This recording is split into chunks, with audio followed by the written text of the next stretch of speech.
Tindika Bosolo, na Bosolo to mesana koloba mwana mboka Ange Kachila, azabongo mongamba na bino pona koloba bino mayema koleka na mboka ya Kongo na Bosolo. Tozawa na kosala mosala penza na Bosolo, elongo na bino tokosala penza makambo kitoko pambate, biso ndeba ya bino pe ya biso tosito mesana kibonde kona biso motako kata zate. Mwana mboka Ange Kachila mesana bongo kopesa bino basango na ndenge ya Bosolo, basango obolingaka pena ngonga obosibo mesana na mwana mboka Ange Kachila. Ba reaction na bino, makambo na bino, mituna na bino, WhatsApp eza wana pona kobenga, na za wana pona bino, bino pe boza wana pona biso.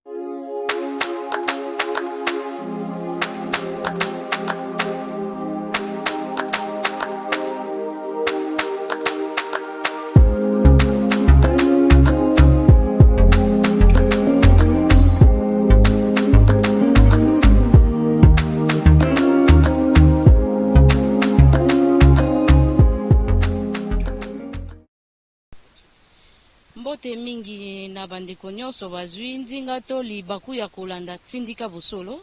na bomesano ndenge to mesana kobeta masolo na biso na Bosolo esala kaite kolokota pinda to ngate pamba te Bosolo nde to lukaka to tambola kaisika oyo mwambilinga minga to molili ezali pona kotia mwinda po ete makambo soki eza mabe emuna na miso ya batuto boyelo kwa bongo nde mosala na biso kwa ngai Ange Kachila mesana bongo kolakisa bino mai oyo bolingaka pe na ngonga oyo bozela kango na ngonga oyo obokozela oyo bozela mingi pamba te na ebisaka bino ete na kolakisa bino lolenge nini tata mokambi kolo fachi volcan akuti mboka oyo na lakisaka bino Socider compagnie moko munene na Afrique centrale oyo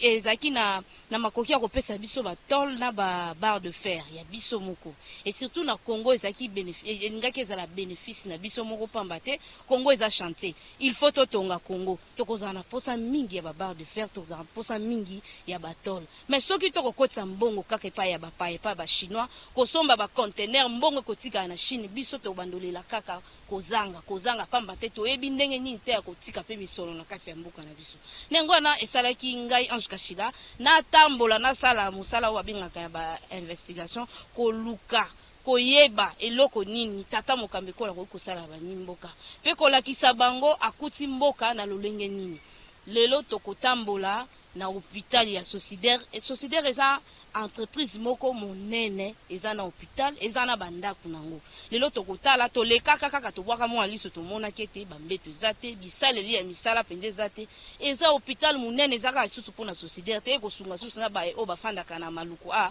hôpital ezate eza lokola ngaliema na bango ya koto me kotala ngaliema ngo bino pe bokolila pe longo nanga totala oya kotala akosana motema mawa otalika pamba te mwa misolo mikebo kuna bobwaka kabwaka bino bambeto wana tokozana ngo posa tokolakisa bino soki pe ozana ngo mwa 10 mwa 5 nimero na ngai ngo nezana soki pe ozana posa ko bakisa bakisi so za pona posa ko pesa bisaleli na ibete bayimboka balingaka Kongo mingi bakotia maboko lokola bandeko balati susi ya Socider ete ezonga ndenge ezalaki en tout cas na pesi bino longonya mingi soki tolingi Kongo te mutakolinga Kongo na place na biso kozati na lakisa bino na kati ya hôpital ndenge ezali.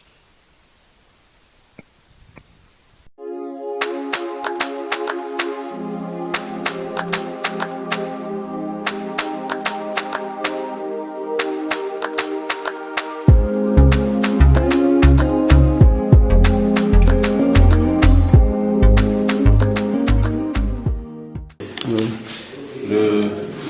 remplissage des fiches et toutes les formalités administratives. Nous avons notre petite caisse, une caisse secondaire, où nous avons les caissiers qui payent des petits frais à la portée de tout le monde pour les formalités administratives, juste pour couvrir un peu les besoins les plus démunis. Voilà.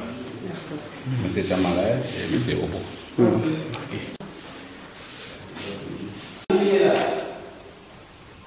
Première fois, les malades qui doivent aller chez le médecin et ceux qui doivent pouvoir soigner sur place, tout se passe par ici. La prise de signes vitaux et voir les malades, quels sont les malades que nous pouvons soigner et ceux qui peuvent aller chez le médecin. Voilà, c'est ça.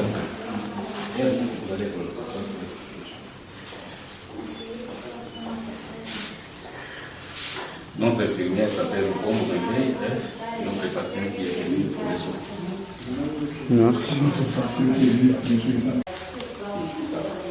Merci.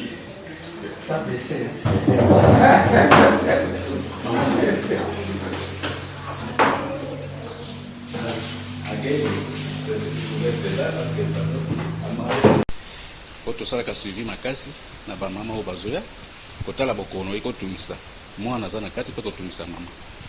awa nde makambo nyonso elekaka tosaka mwa baexamen mwa nkokoso mpe bozaka nango awa mpe na boni baplase yango boyambelaka bamama boyo baza na mokumba namoni mbambetu ndenge nini bonayebi te yo nde kokoyisa biso mwa nkokoso na bino pamba te biso toye mpona kolakisa bandeko bakolanda biso toyebi ete bato ya mitema malamu bazali mpona kosunga l'hôpital oyo eza kaka mpona suicidaire te ezosunga bandeko mingi oyo baza na maluku awa tomoni eza monene mais condition tomoneli mwa nkokoso oyebisa na bandeko bakolanda oyo ndenge olobi kokoso ezali makasi ndenge ozali tokotambola na basali mosusu okomona ke bambeto ezali na matela te soki matela ezali oyo esi ebebi kala ezali bato bapesaka biso yango ça fait plus de 15 ans déjà donc esi ebebi tozosenga appui na bato baza na bonne volonté basunga biso tozangi bambeto ya kitoko tozangi matela tozangi badra même bacouverture esika tokolasa malade bazala na à l'aise difficulté toza nango yango wana hôpital oyo batongi yango kala banda plus de 45 ans tango ya siderna pe tango ya suicidaire lere bazotonga yango banda kofungwama nango na lelo esali plus de 45 ans donc il est bake bâtiment peut-être ezali ndenge batongi yango na matériaux durables ezangi ba entretien na ba moyen parce que entretien ezosenga moyen mpona kofuta main d'œuvre mpona kosala bato bazali kosunga mpona entretien kosokola ndako tozosenga mpenza mbela makasi na oyo baza bonne volonté hôpital oyo ekenda sango ya suicidaire yango oyo ebotisa bana bakoma baministre ekenda sango yango oyo bato oyo bayebi yango oyo bakose souvenir na polyclinique suicidaire lelo ezali centre hospitalier ezali kombo parce que toza makoki te biyumbu tokoba kaka tokoba lisusu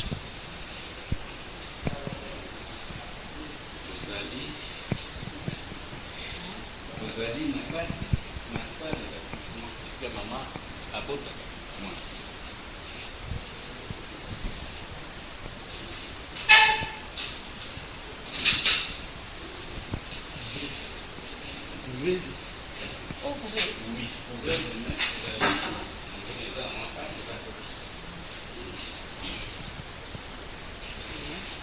awa ezali omoni esika bamama bazali kobota toza na mbeto ya malonga kaka moko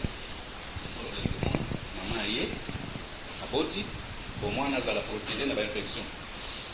mwana akoki koya malamu na libuma mama kasi soki abotami na environnement ya malamu te environnement eza mabe mwana abeli mpe mama azwi bokono azobeli kaka na salle d'accouchement soki ezali tozwi angele te donc il faut ezala toujours bien entretenu na condition malamu me mbeto oyo eumeli ozomona ke ifo ezosenga appui ezosenga mbeto mosusu ya sika ezali kosenga mpe mbeto mosusu ezangi matela ezosenga mousse ezosenga baaccessoire mosusu donc tozangi biloko malonga kote wana il faut bato ya bonne volonté basunga biso bisika tozali koleka étape par étape bozomona nkokoso tozali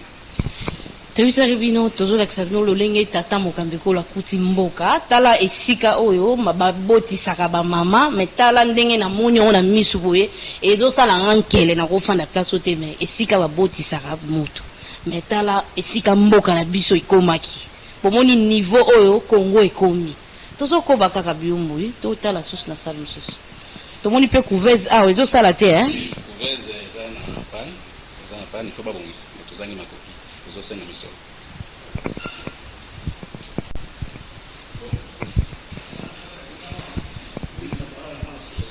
coïncide ke bamama babotaki nyonso babimaki lobi na koko omoni ndenge tozolobaki ezali esi ebebi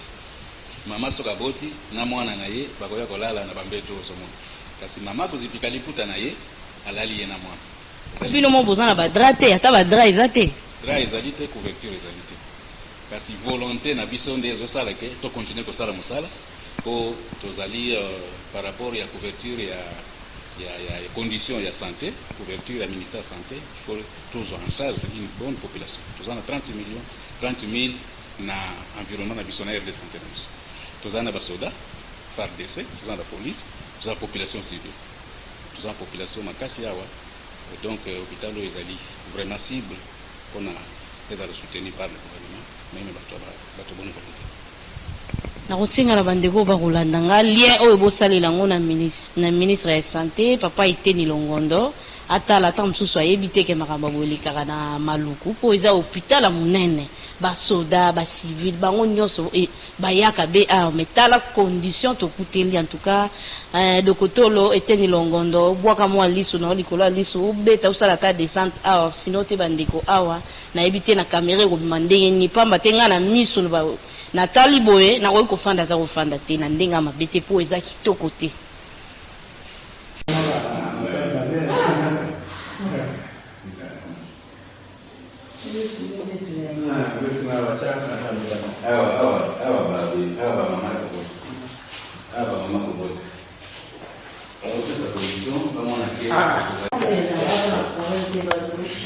Maman a sauté la maternité.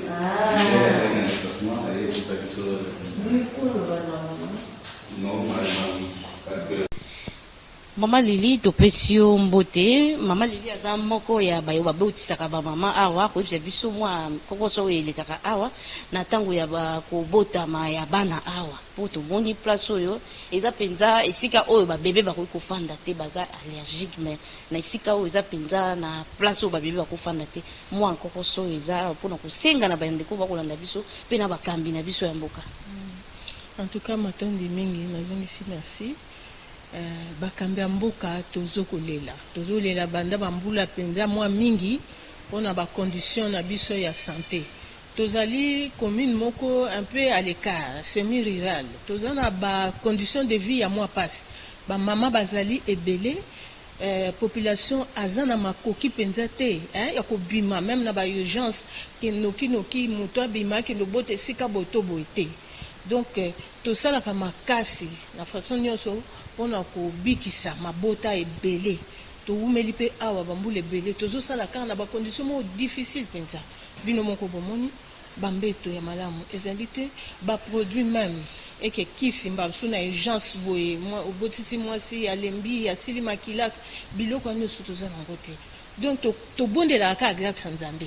Donc Nzambe mutu asalaka na mwa baconnaissance oyo toza nango tozosala ke tozoréussir mais il que vraiment toza na difficulté matériel eza insuffisant toza na eloko te même pas de couveuse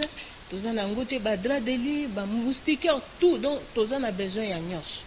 yango wana tozongisi matondi ndenge bino mpe bokomeli biso awa à travers bino toassure ke mbela na biso ekoyokana.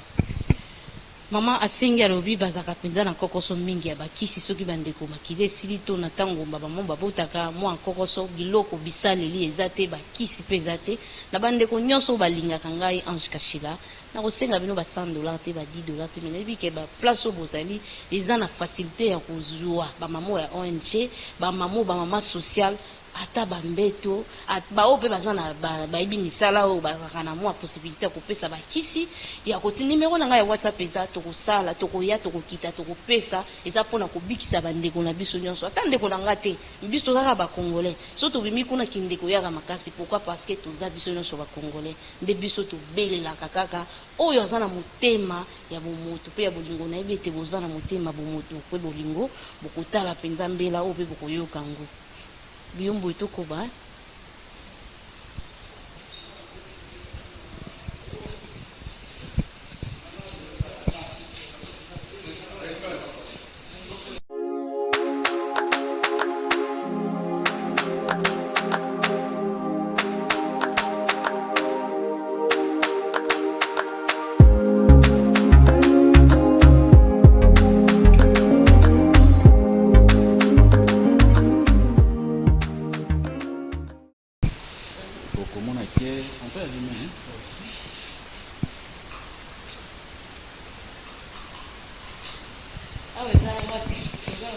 Awezali salle d'opération. Ici, quand tu passes la kaba koni na biso, on va présenter la urgence. appendicite, césarienne, maladie, nous sommes à 80 km et à centre-ville. Alors, l'urgence est nabiso, tous les médecins, bazali na makasi na chirurgie, pour faire papangwao. Bien sûr que besoin dans des conditions où tous les lelo, bazali juste pour na kubikisa ba milimo ya batu. Mais tout ça dans des conditions moko de précarité kozanga. Tozangi bakisi, tozangi babiloko oyo, nyonso eza nécessaire pour na intervention en urgence. Je pense à un moment où côté pas ya médecin, na bureau na ye, il va s'exprimer avec Sabino. Difficulté vraiment tout ça nango, na ba condition de tout ça nango.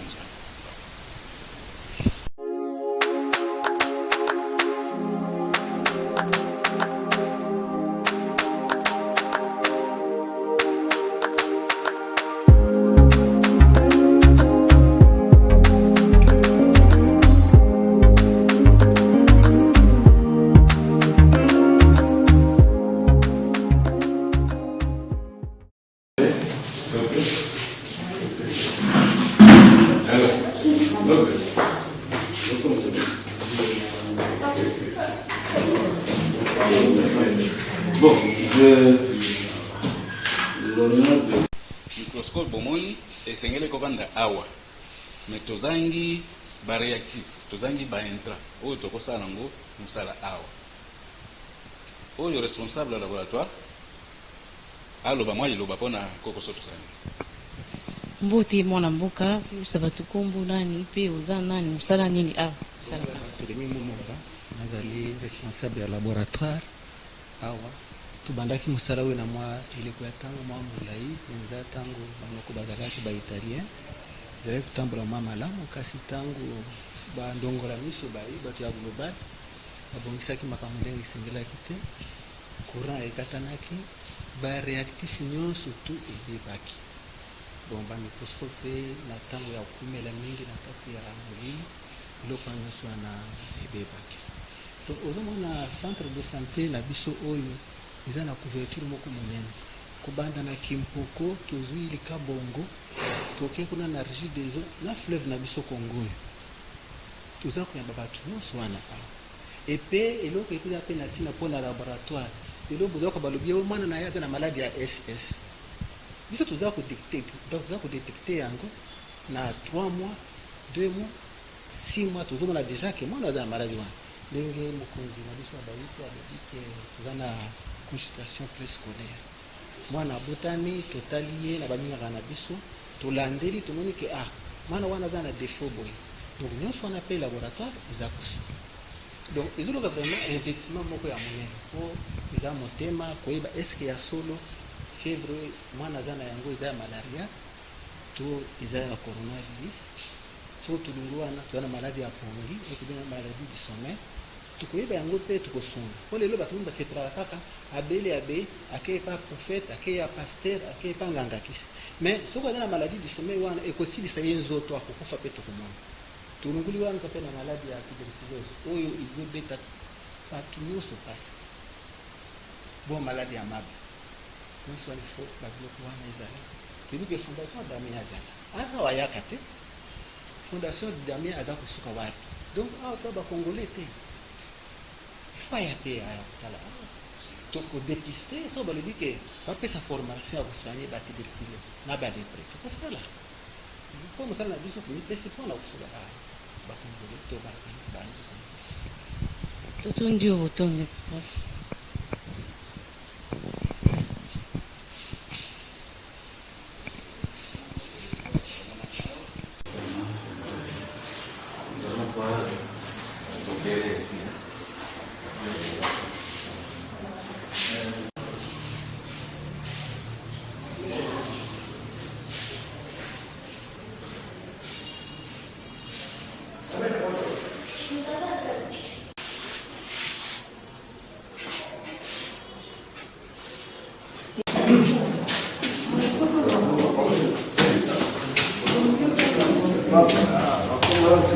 Il n'y a pas de dos, ça fait là-bas.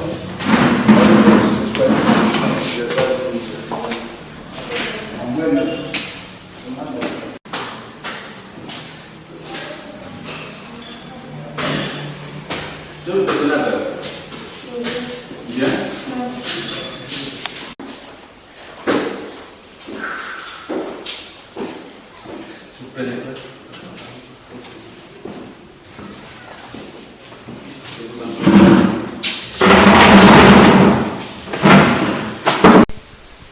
mbote mingi mwana.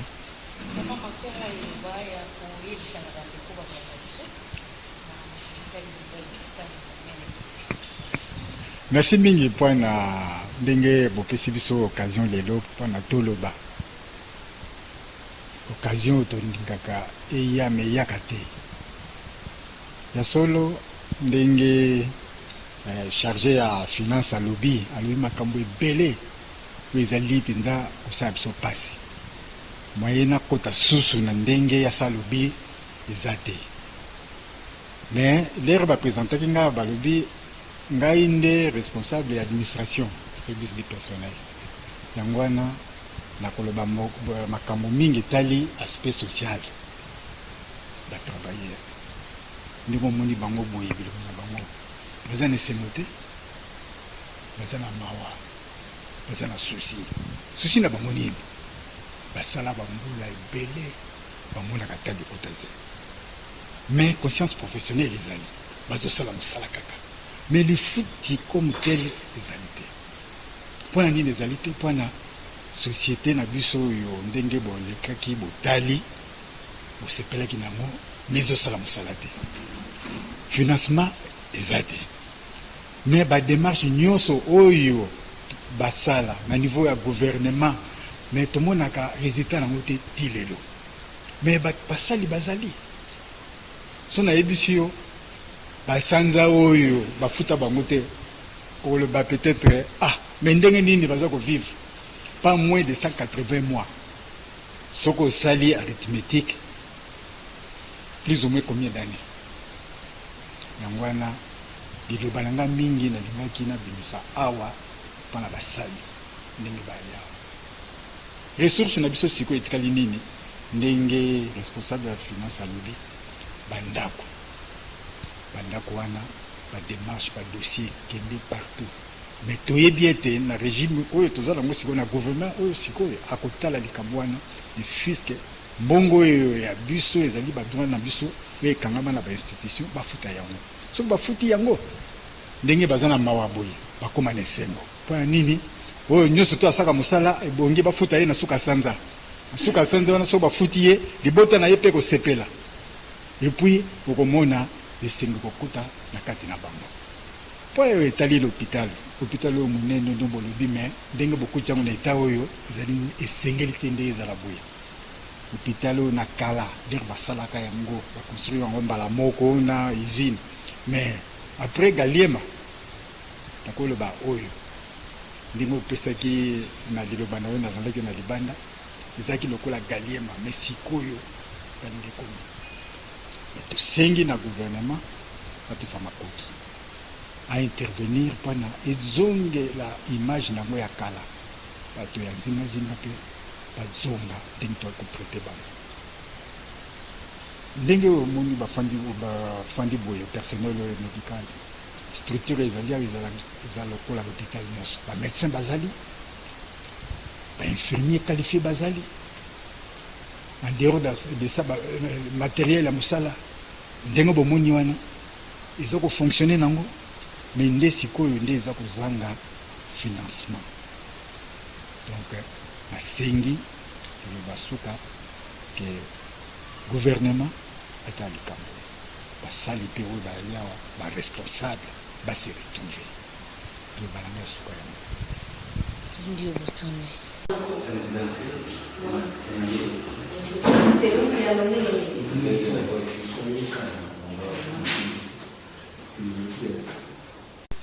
tindika bosolo touti kotindikela bino hôpital ya Socidaire tomoni lolenge nini hôpital ezaleli nayebi te bino moko bomoni ongana kosenga kaka na bandeko to na ba ONG ba association action boyi kosala mpona bandeko ya maluku nyonso bokomona awa bavivandi awa hôpital eza lokola ngaliema na bango mais na condition tokuteli awa ekosenga kaka bato ya mitema malamu nde nabelelaka kaka oza na mwa adembetu oyebi bisaleli ya misala oza nango oyebi ke okozonga na mwasha mpona kobikisa kaka milimo ya bato ozobwaka na mai te nkolo mpe akotalela yo likambo ntango mosusu kaka mpona mbongo to kozala na likambo moko boye akotala opamba te obikisaka milimo ya bato moko boye yango wana nakobelela bino ba ONG ba association nimero na ngai ya WhatsApp yango wana tokomi na suka pamba te tokotala susu bandako misusu mpona kolakisa bino lolenge nini Fachi volcan akuteli mboka oyo. Moïse Kazadi na mama Charlotte Ndenga Général Mayele en tout cas bomondi bino moko oyo aza na motema bolingo asunga hôpital oyo suicidaire mpona kobikisa mpe milimo bandeko napesi matondo mingi na bazalisi ya chaîne Papi Keli na Rifin Kisombe Mike na montage biyomboye oyo asalaka kipa tindika bosolo en tout cas tukutani mbala nsima mpe na famille Matanda na Afrique du Sud tukutani mbala nsima.